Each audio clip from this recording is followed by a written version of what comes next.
Hi there, Aquarius. Thank you for joining me for your weekly forecast for week commencing the 4th of April.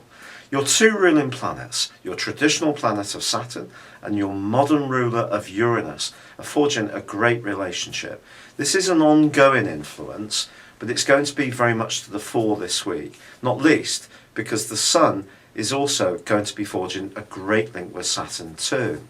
Now Saturn of course has got a much maligned reputation, and it's in the part of your horoscope at the moment which is about your future, your friendships, and also about how you balance your individuality with how you network and link with others.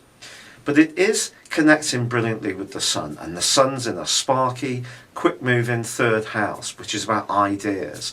It's about how we handle communications on an everyday basis. So if we think about the short term, the conversations themselves, but the strategic part of it, which comes much more from Saturn because it's slow moving and deep affecting, this angle suggests you could have some conversations this week which are going to be very important in terms of your future. And it could be that you're going to clarify some issues that have been causing some mischief for some while. But the mischief maker has, of course, in part been your modern ruler Uranus, as it's been tangling with the deeply psychological location of the power broker of the zodiac, which is Pluto. And that suggested conversations or anxieties or nervous tension has been wafting around your situation for about 3 years, off and on, in sometimes a very hard to understand, indefinable way.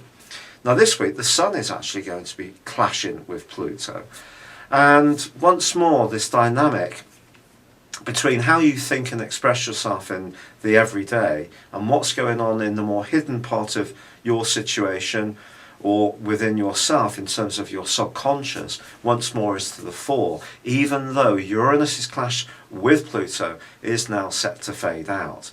If you like, this is an echo of what's been going on over these last 3 or 4 years. So there may be a situation, unlike the Saturn influence, which still seems to be very unresolved, up in the air, that you're not quite where you'd like to be around it. And it is going to require a certain amount of patience.